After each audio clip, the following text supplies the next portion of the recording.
Namaste.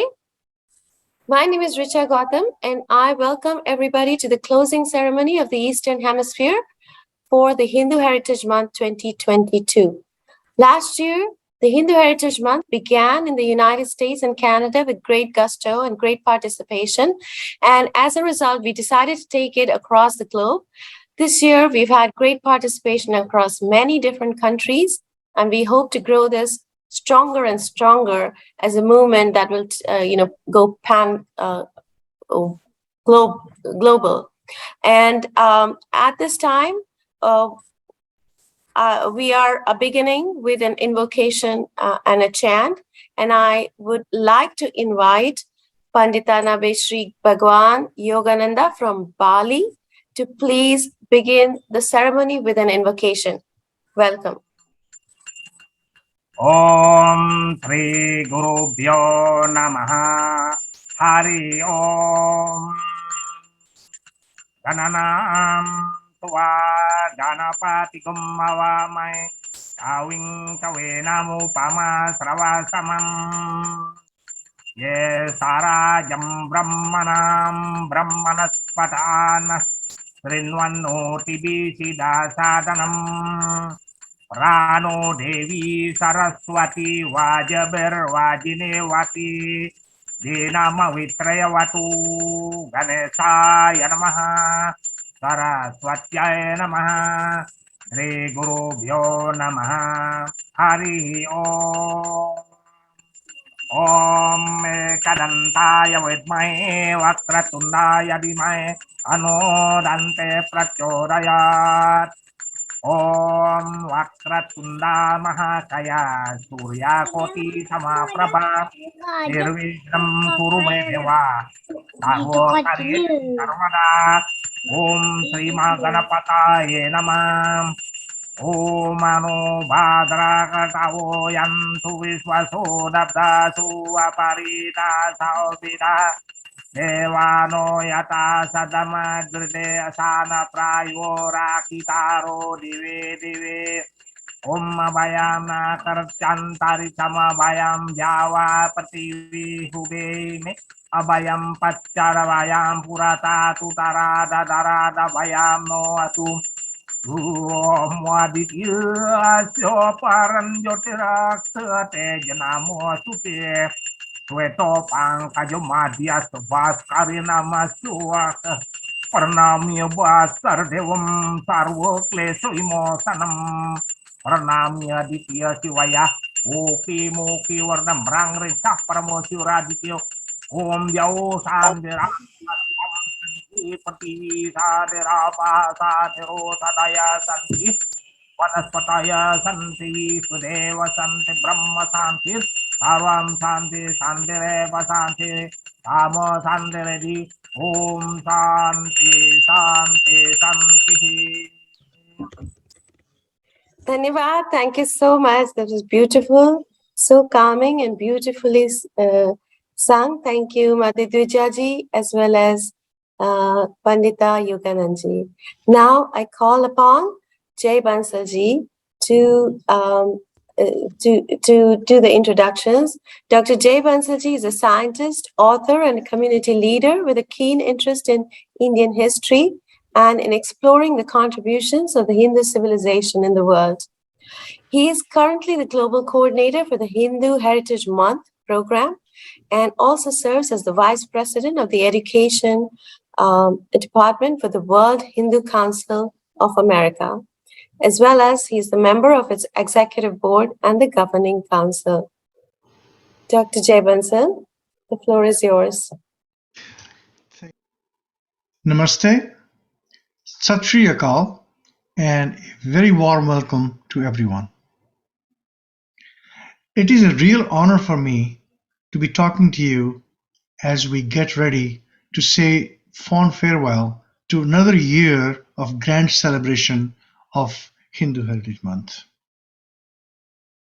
The year 2021 will go down in Hindu diaspora's history as the beginning of Hindu Heritage Month, an idea that came out of a very simple thought process. What was that thought process? Hindu community is 1 billion strong. We have a rich cultural and spiritual heritage.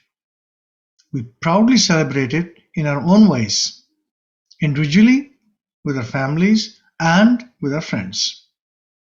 October is the month when a lot of our very important cultural festivals come together. So why don't we recognize October as the epicenter of our major traditions and celebrate it together as one global family? Starting from this simple thought process, Hindu Heritage Month has gone on to become a trend-setting international movement in just 2 years. Last year alone, we had more than 100 organizations join us as partners, holding close to 100 events to celebrate the Hindu Heritage Month.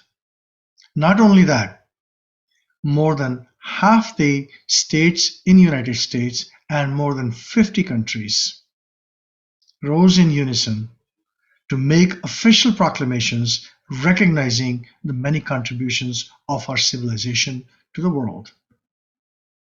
That's past. What about this year? Well, it's really pleasing to note that the global Hindu community has taken this initiative to an entirely new level this year. We have close to 180 organizations from 15 countries, stretching all the way from New Zealand to Norway, taking part in Hindu Heritage Month, holding more than 200 events among them. Political recognitions are pouring in every day from various states and cities as well. I could talk about a number of new things that were introduced this year, of which we are really proud of. But let me spotlight just one theme that I think was special this year. We placed an extra focus on engaging our next generation in the planning process for Hindu Heritage Month this year. It is gratifying to note that Hindu youth from many different countries around the globe came together, collaborated, and planned the entire closing ceremonies this year. In fact, they held two virtual sessions of the closing ceremonies to cover the diverse time zones around the world, one for countries east of India and one for the Western countries. Another thing that we are really proud of this year is that we organized a seminal series of webinars in October to showcase the way in which our next generation is enlivening their heritage, not only in their personal lives, but also in their professional spaces. The last webinar of that series was actually completed today, October 30th. Now, it may sound like a cliche, but the world, such as it is the inheritance of our next generation. Whatever our generation has done with and to this world is going to recede into the past. And our next generation will slowly take charge of it. Along with taking charge comes responsibility to carry on the traditions or to change them for the better. In fact, we expect nothing less. Now, why are we putting so much emphasis on Hindu Heritage Month? What is the importance of Hindu Heritage Month? You see, fundamentally, Hindu Heritage Month is a collaboration of numerous Hindu organizations around the world to raise awareness and celebrate the true ethos and culture of our civilization. While Hindus represent the fastest growing immigrant community worldwide, our adopted societies actually know very little about us. Hindu Heritage Month provides an opportunity for us to educate our neighbors and our co-workers about our civilizational history, culture, value system, and traditions. Thirdly, Hindu Heritage Month is also an opportunity to interact with our elected representatives and educate them about the multitude of contributions the Hindu community is making to their adopted societies.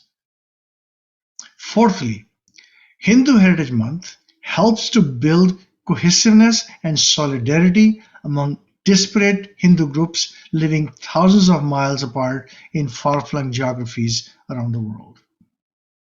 Finally, when Hindus come together in large numbers to celebrate their common heritage, the message that goes out to the world is that Hindu community is alive and well and strong and together. And those are very important messages to send. What about the future? Hindu Heritage Month is a movement with strong momentum. We must capture this moment and build it into something much more tangible. To that end, the organizing team would like to share the following vision for the foreseeable future. Number one, we would like to see active participation from at least 30 countries next year. We had 15 this year. We would like to double that for next year. Secondly, we would like to see many more youth-oriented programs, all planned and executed by our next generation from around the world. Finally, a little bit longer term plan, not that long, but nevertheless, we would like to see a formal declaration of October as Hindu Heritage Month by the United Nations by 2030. If we can get it sooner, that would be wonderful.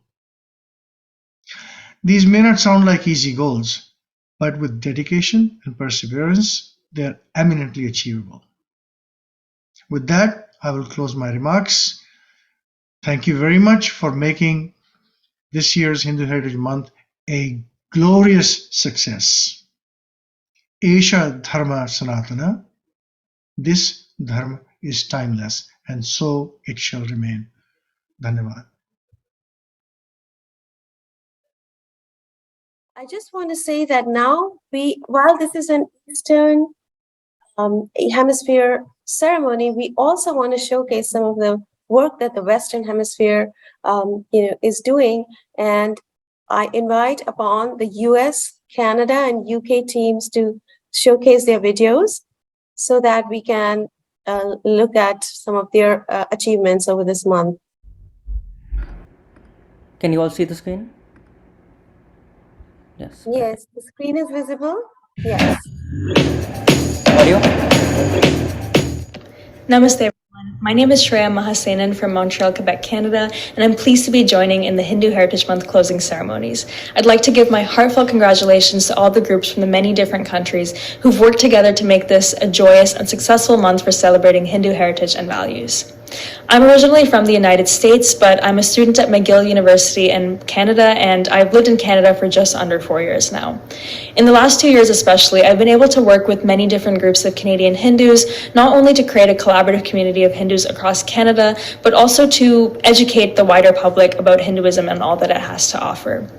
Last year, I was part of a group of students that formed the McGill Dharma Society, McGill University's first and only campus organization for Hindu students, as well as students of other Dharmic faiths. Earlier this year, we managed to make the Dharma Society an official full-status club here at McGill. And we've managed to find many different and creative ways in which to celebrate Hinduism and to showcase it to the wider community here in Montreal. We've taken students on different trips to temples around the area. We've managed to create many intimate and heartfelt celebrations of our most beloved festivals that really aim to get at the spiritual essence of those festivals.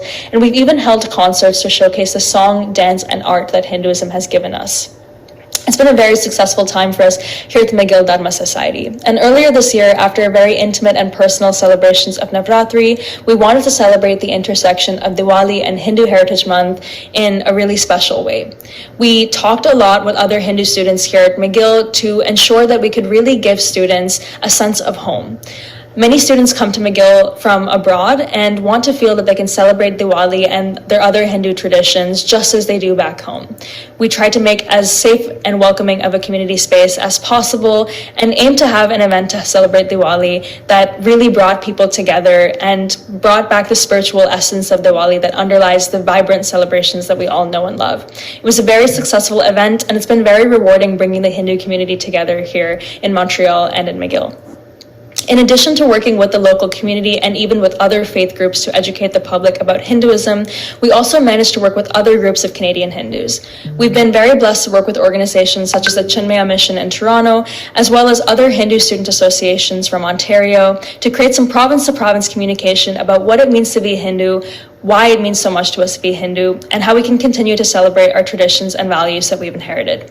It's been a very special and rewarding time for me. I'm very excited for the events and progress that these other organizations have made. And here at the Dharma Society, I look forward to the journey of continuing to form a space for Hindus to be proud of our traditions and to practice them in full swing. I want to offer, again, my very heartfelt congratulations to all the groups who've made this Hindu Heritage Month a success, and the very best to all those celebrating. It's been a very successful and fulfilling month for me, and I've been very blessed to be a part of it. Namaste. Namaste. My name is Samyat, and I currently serve as the National Sampark Lead for NHSF UK. Sampark refers to public relations, and through that, we have been a great and proud part of the Hindu Heritage Month celebrations across the world. Now, you'll ask, how have your student brothers and sisters across the pond here in the United Kingdom, how have we been celebrating it? Well, we've had two huge parts. Firstly, we've continued on with our grand scale Navratri celebrations. As part of this, we have carried on with our great Navratri events, which happen in each of the 4 geographical zones of the country, which bring together all of the student Hindu societies, all of the NHSF UK chapters. Our North Zone saw over 500 students. Our South Zone, again, about 300 to 400 students. Our Central Zone, 1,500. London Zone, another 1,000. On top of this, many of our chapters have celebrated their own Navratris at their own chapters in big scales. Altogether, over 4,500 students celebrating the divine Shakti, celebrating that great feminine energy that runs through us all, that great strength. That has been a great part. Alongside this, we've been doing great explorations of 9 female warriors from Hindu history as part of our 9 nights of Navratri. Alongside this Hindu Heritage Month has also seen us be part of the Diwali in London celebrations.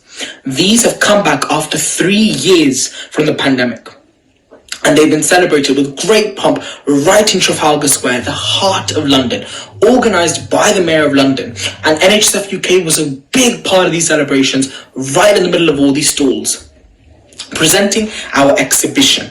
And this exhibition, The Hindu Journey of Britain, the story of our community here in these British Isles. It was our great privilege to showcase this to all of the members of the public that came through. This has been our way as British Hindu youth celebrating this Hindu Heritage Month. In the United States, I can tell you, we've had a lot of organizations. The Vishwa Hindu Parishad and Hindu Pact took the lead in getting a lot of the proclamations, but there were also sizable contributions from the Hindu American Foundation, from Kona. We also had other organizations contribute in their own respective ways. We had Samskrita Bharati do a Hindu tradition every day in the Sanskrit language to be able to promote the understanding of our universal mother tongue in that sense. And we also had from the United States, due to the leadership of Hindu Pact and various Bengali organizations, we had a bill actually placed in the House of Representatives to recognize the 1971 Bengali genocide. So looking forward, we are eager to fighting to get that passed, to make sure that the struggles of Hindus all over the world are recognized. And we're eager to make sure that this time, we had a decent amount of states. I think we had 25. Next year, from the United States, I would really love to see all 50. So Wonderful. Wonderful. Thank you so much, Rutvish, for playing that video. What a vibrant account of some of the activities that took place across these countries. Now we come back to our Eastern Hemisphere team here from Bali, Australia, and India. And we are going to now talk about Hindu values in the Western world. I have some panelists from Australia who will join us to talk about some of these important topics and to give us their viewpoint on how they see the the whole idea of Hindu values and how to perpetrate and carry them on in the Western world. The floor is yours, Australia. Please go on. Yes, Suchaji, I'll take it from here for a second. So, yeah, namaste everyone. My name's Ruthrij. Aside from coordinating in the United States, I've also been given the daitwa responsibility of coordinating internationally the youth from Hindu Heritage Month. And one of the beautiful things, I think Jaiji was mentioning that we had 11 countries across all 5 continents. In many of these countries, Australia included, it was really the youth taking the lead. And so I have 5 of these youth with us today. Aditya Ritir Pandeyji, Keshav Agrawalji, Saloni Shahji, Avanika Endikarji, Shankaranandji, and Ritu Diulani what's very interesting about them is, you're all students, yes?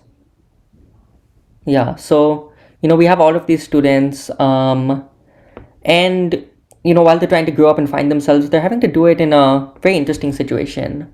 They have been raised with these Hindu values while they're in a country that predominantly has Western, European based values. And so we wanted to bring them here to just talk about, how they managed to find themselves in that difference. So, Aditya ji, why don't you start, introduce yourself and, just tell us about your experience with being Hindu in Australia.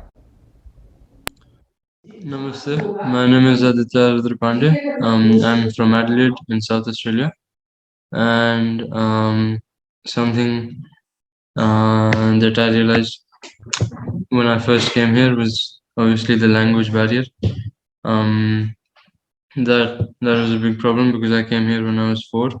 Even though I still knew Hindi, I still had to get used to English, and my teachers helped me. But overall, it was a good experience. I haven't experienced any discrimination, for example. So it's a it's a good country, I guess. But culturally, like my parents and my family, we always stay connected to the culture. We go to India every year almost, except for recently because of COVID. So yeah, that's it. Yes, dhanyawad Aditya ji. And what about you, Saloni ji? What were your experiences like? Hi, namaste everyone. My name is Saloni. So, because we are moving from a very cultural, traditional land of India, and it's known for our values all over the world, I think moving to a completely Western country was a very different experience for me, especially when I'm talking about the cultural barriers and the language barriers that we faced. But then there were temples that we can visit, and like Hindi Youth Australia also provided us with some of the good events like Diwali, Navratri, where we can just come along our community and start to mix as Indians. So I think that what made us culturally divided is such organizations and such heritage months where we can celebrate our traditions and our culture as a whole. So yes, it was difficult, but we managed as a united Indians and migrants in Australia to just keep our tradition and culture alive. Yes, dhanyawad Saloni ji. What about you, Avani ji? Namaste, I'm Avni. I'm an engineering student in Adelaide currently. So I came here about 9 years ago, and of course, the main cultural barrier was a number of things like just social life, food habits, your talking language. We used to talk Hindi in Mumbai or even Marathi at home and outside with friends. So that was a that was a big difference after coming here, speaking English 24/7 with your friends and teachers. But I think the biggest learning as a Hindu in Australia is you need to be able to convey your cultures and traditions and why you do certain things. So that allowed me to develop an even deeper understanding about my own dharma after I moved here than in India, because we do so many things out of habit or just because you're used to when you're in Bharat. But then when you come here, you need to explain things to certain people because they're so curious about your culture. So I think that allowed me to connect with Hinduism even more. So it's been a fantastic experience so far, and I hope that continues. Dhanyawad ji. Keshav ji, your thoughts?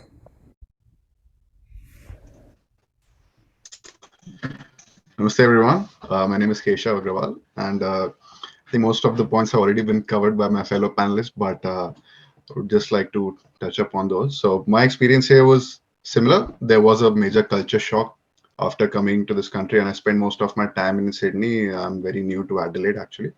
But just like Avni said, even the locals are very curious about our culture, about our rich tradition, about our rich history, which is very well received by them if you have the patience to explain.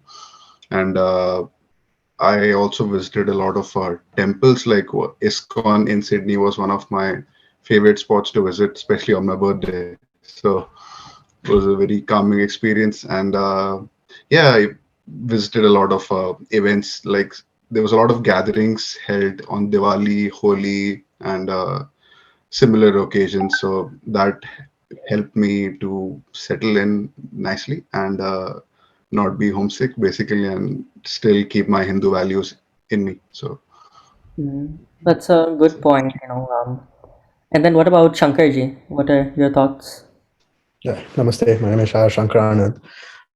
Yeah, so like others, coming to Australia also was a like cultural shock for me. And at first, to be honest, I had a hard time keeping up with following the culture at the start due to the living alone and by myself, and also with school and work. But joining the association actually helped me keep my dharmas and culture on track, and actually conversing with people, and it's piqued my interest again.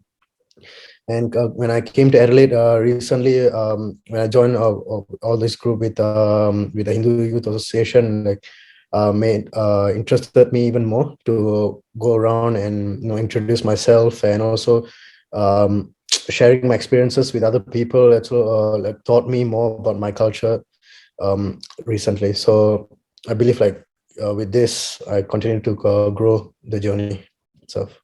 That's a fair point. I mean, you guys all made very good introductions. Now we'll move into more of a conversational phase of this discussion. So one of the things I noticed was a lot of you seem to have directly come from India. Even those of you who picked up, that Aussie accent also mentioned that you guys came when you were, relatively young.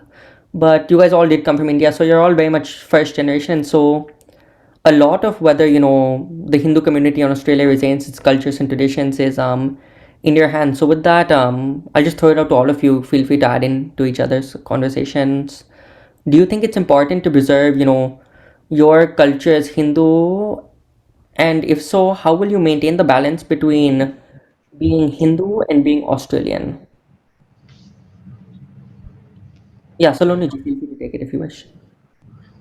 I think yes, we should preserve our Indian values because they are brilliant. I mean, like especially on our birthdays, we go visit temples and we take blessings from our elders, and I think that's the best thing that help us to grow even further in Australia. And what I believe is that if your parents are there to give you blessings and the elders are there to guide you from their experiences, we can definitely prosper and build a good reputation in the Western countries like Australia. So yes, we need to maintain a balance between our cultural traditions, and of course, we need to maintain a good professional life in Australia, which will help us to progress financially as well. Yeah, go ahead, Shankar ji, if you have something to add. Yeah, like Saloniji said, I think the foundation itself to keeping our culture is just mainly to keep contact with our parents itself is one of the main things I believe, because they are the one for instill those culture and dharmas like earlier said since birth. So I believe the first step is to by engaging with them, and the second step is you taking the initiative and make your that step to grow further, and sharing that experience with others, so you learn and you actually teach others also at the same time. So I think it's more of a it's a sharing journey rather than keeping it to yourself. That's a fair point. Does anyone have anything to add on? Yeah, I mean, as you said, Ritwiji, it's very important to understand our own culture, but it's very important to try to be incoherent with the Australian culture as well. And I think the main problem with us Hindus in different countries are we are afraid of being open about our own culture. And that's what I think we need to work on. We need to be more open, be more vocal, and express our history and our culture more vividly. And I think if we try, we can add to our community in a very significant way. So, Yeah. Yeah, Saloni ji, you look like you have something to say, or anyone else really? No, I think Keshav and Shankar made a very good point that like we should share as well among our fellow Australian students or in the workplace of how we are maintaining our culture, and that might help us to prosper well as Indians together. So that's definitely a valid point. I think one of the things that I've noticed here, at least, I'm speaking from my experience, I'd love to see how it translates to yours, is that you see a few types of responses that come up. One is the ideal, right? Kind of, genuine response of, oh, I want to understand this, I want to learn a bit more. Sometimes it leads to a lot of people, kind of even becoming ingrained in our society and our culture. But then you see two other responses. One is, kind of, be more aggressive, just go back to your own country, if you want to be Australian or if you want to be American, you ought to be Christian and, XYZ. And another response you also see, is, in my opinion, equally harmful. You see people, come approach it and then, take our culture, for example, yoga, right? And then commercialize it and, take our traditions and, just become like one of those, white teachers with the yoga pants and everything to take it. So how would you respond to, each of these situations? I think for the people who are completely against immigrants and migrants, you can't really respond to anything. You just have to ignore those people, and because they already have their mind set, and they are very, I think, so backward thinking is, it's not our responsibility to change that kind of backward and violent thinking. But for people who are even mildly interested, and in general who are actually interested and understanding of our culture, and not just our culture, of all the different cultures that are present in these countries, so we can focus on just those people, and that would be a good way to go in my opinion. That's a fair point. That's a fair point. Does anyone else have anything to add on? Yes, I think yeah, go on. go ahead. Let's hear. Avni, you go on. I'll be after you. So I think the main point that comes up with so with the people who are who take up yoga and also like other activities like pranayam, and they call it breathing exercise, and make it like whitewash certain things. I think the main thing would be to be confident in what's yours and know where it came from, and show like you should know where it's rooted, and you should be able to explain it to them why it's yours, why it has Indian roots. And because we have such a large historic basis for whatever we practice, I think it's always helpful to show a historic proof, or just being confident in what's yours. I think that solves that problem a lot, and avoids other people whitewashing certain things. Even calling it yoga instead of yoga solves a number of problems, because you're correcting what they're saying wrong. Instead of you joining in with them and calling it yoga, just aggravates the problem and makes it theirs instead of yours. So I think that's what I've learned so far. Yeah. Saloni ji, I know you had something to say too.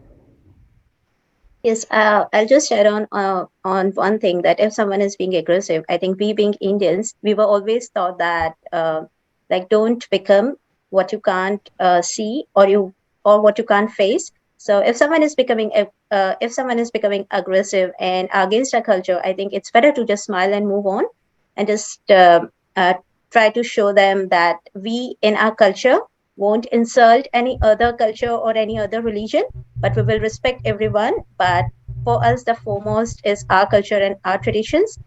And like we can just spread being a youth among everyone by all the activities that we are being doing as Hindus, like yoga or other Hindi classes, which we are doing currently, or our bhajans or our Sanskrit sloks, which actually uh, embrace our minds and we need to continue doing what we are doing rather than focusing on the aggressive people.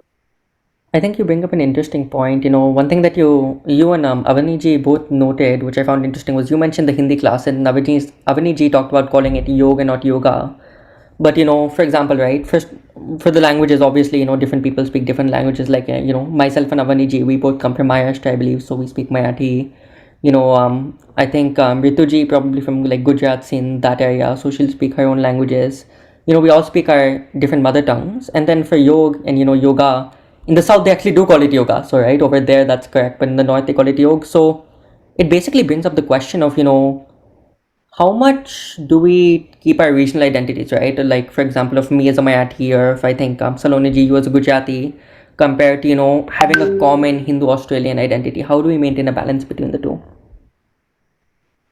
I think first and foremost we are Indians, and I think because we all migrated from India, like despite from different states, we should first just focus on being Indian. And I think all I do understand that all our languages and few traditions are different, but all our cultures and some of our basic traditions are common. So we must be united as Indians rather than coming from different states, and we should just continue like doing that.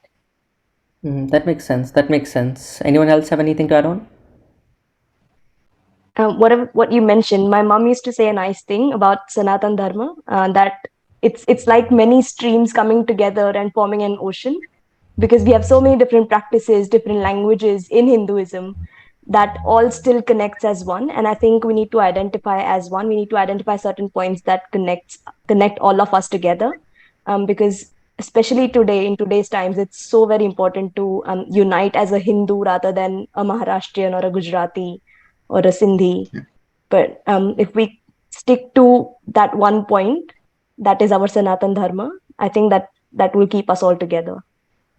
I think so too. I think that's a very valid point that, basically, again, you're like the original, as we say in America, right? Those original pilgrims, right? That are coming to a land first. So for you to say united, if you guys succeed, then you'll have a Hindu tradition just as long as India's or Indonesia's or any of these other countries. But yeah, we actually have a question from the audience.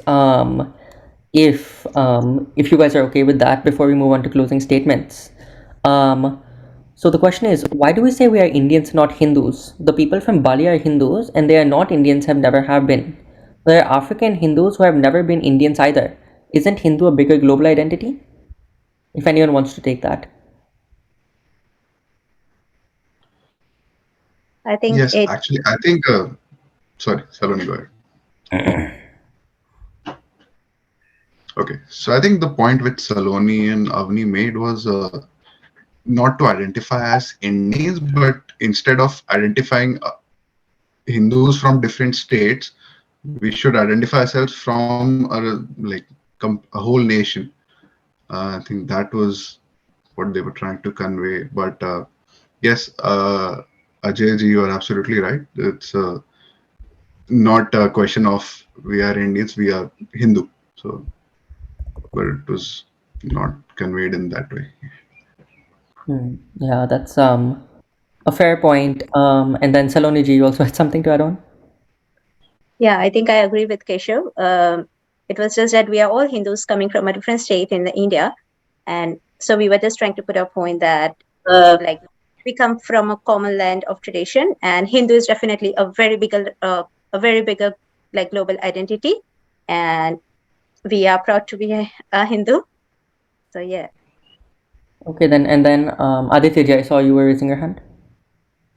So I think that Hinduism obviously started in Sanatana Dharma obviously started in India, but over time its popularity spread, which has caused there to be like Hindus of all cultures and all in all countries, which is a very good thing. I think that it spreads everywhere.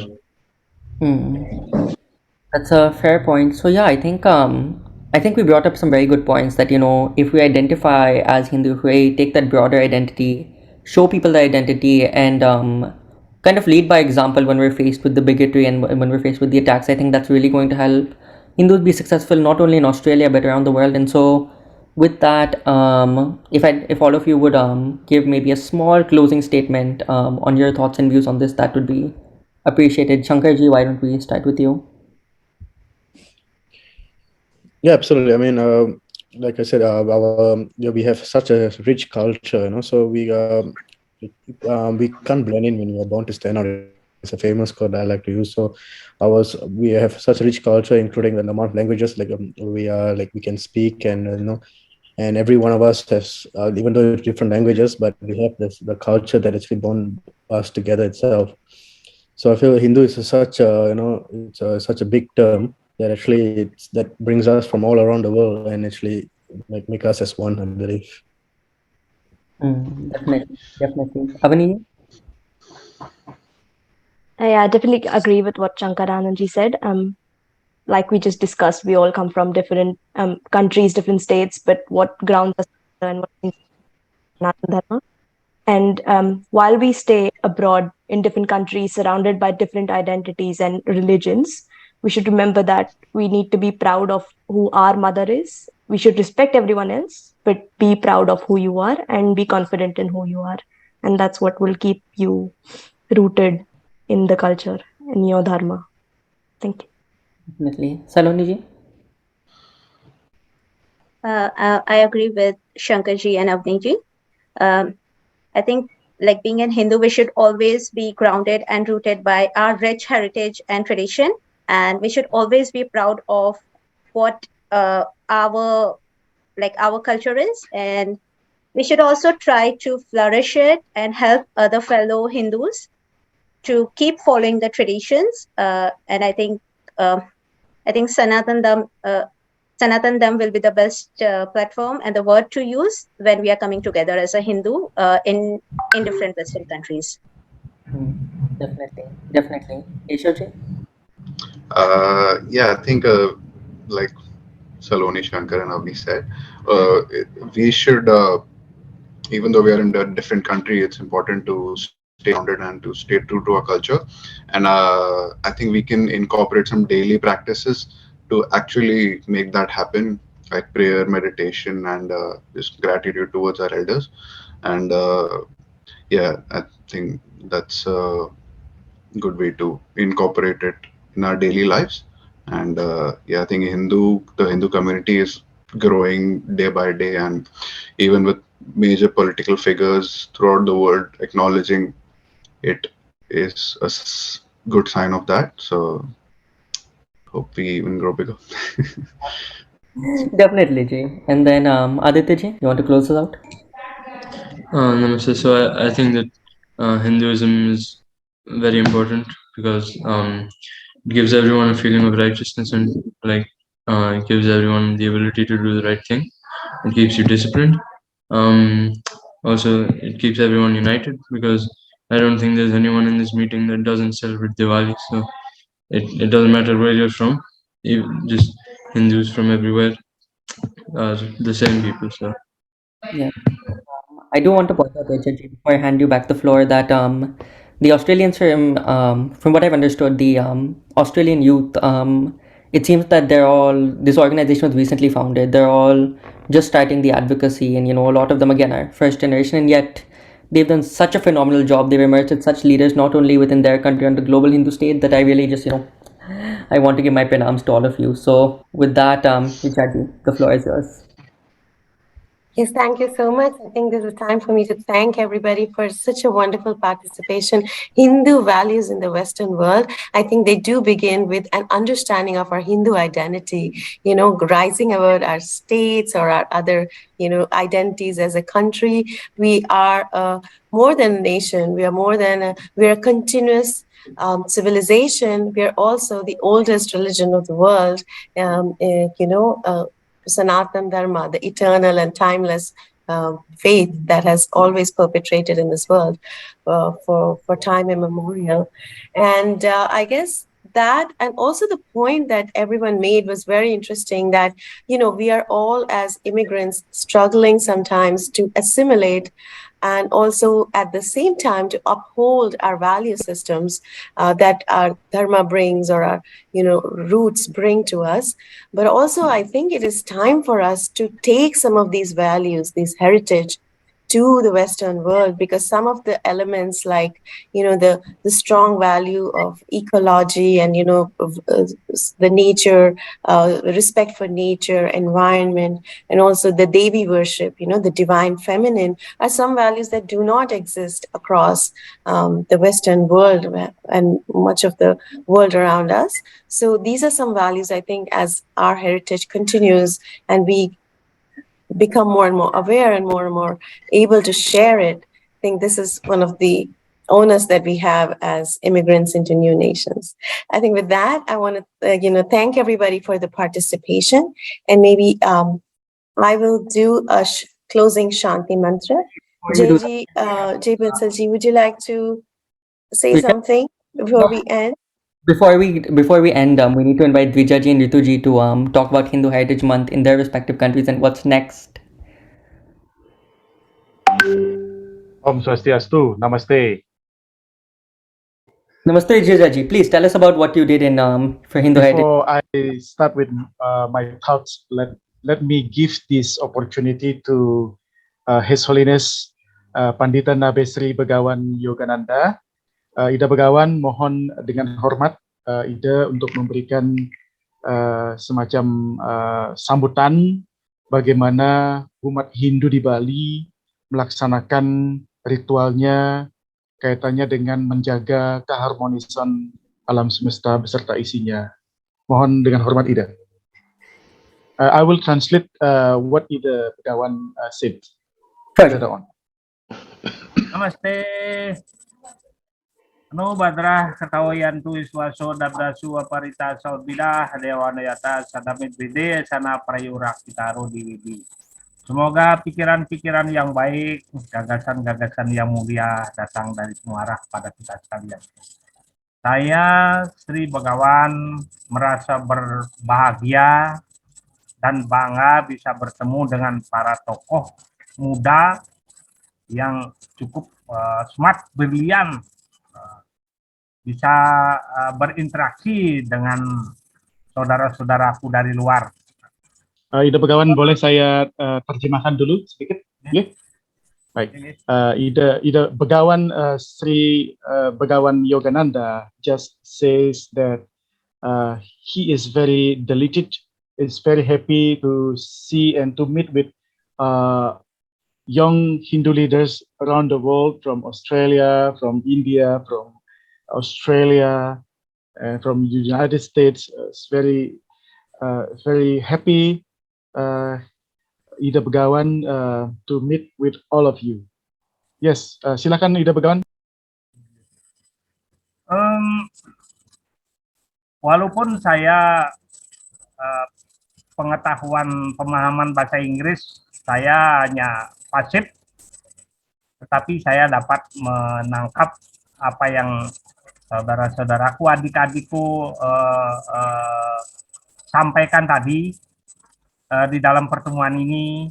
Intinya adalah berbagi dan menyampaikan pengalaman, keagamaan, ritual, tradisi-tradisi di wilayah masing-masing.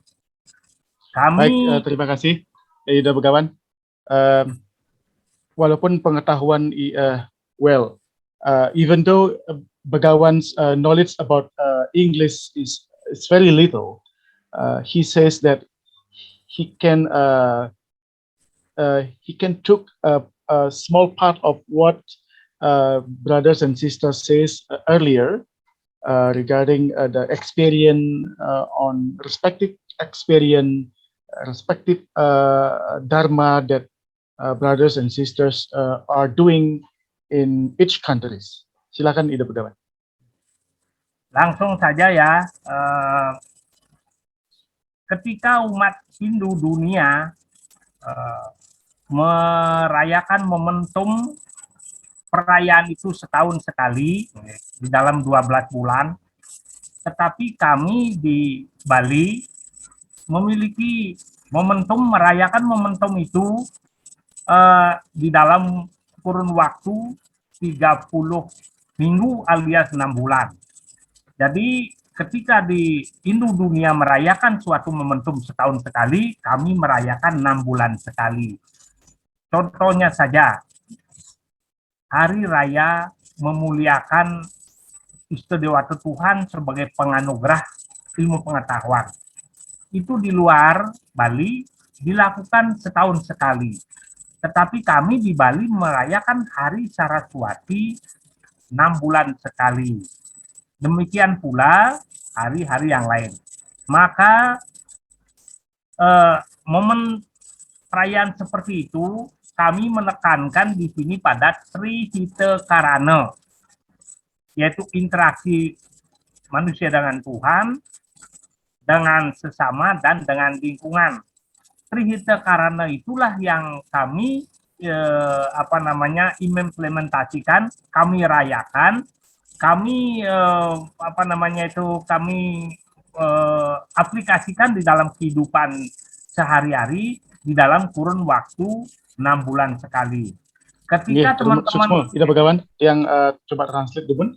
Well, when the Hindu community around the world celebrate the Hindu holiday, for example, once a year, but here in Bali, this is our daily basis. But for the special day, we celebrate every 6 months.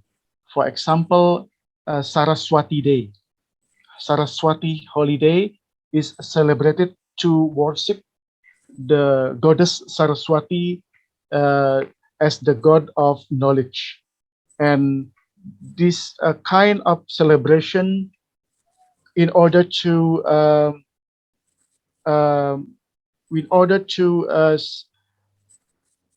enhance and also to improve and keep the daily Balinese life based on the philosophy of Trihita Karana.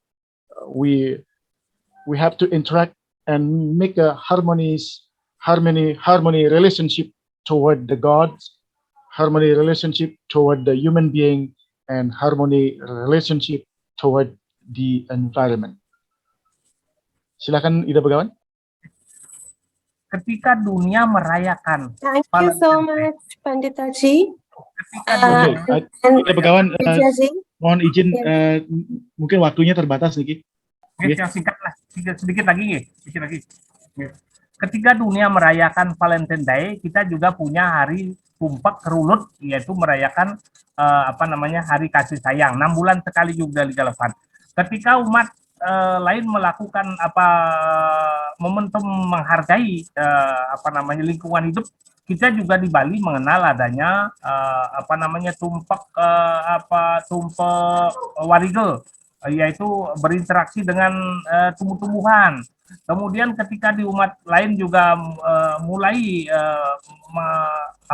menghargai makhluk-makhluk lain, kita juga di Bali mengenal namanya tumpak kandang. Jadi itu adalah karena waktu terburu-buru.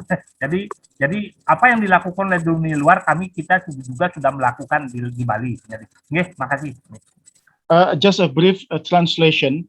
What Begawan says that in Bali, the tradition when we respect to the nature, we are celebrating the holy day named Tumpak Kerulut and Tumpak Kandang. We respect the nature, we respect the human being, by a special day that always taken in Saturday. Every special day in Saturday in 6 months.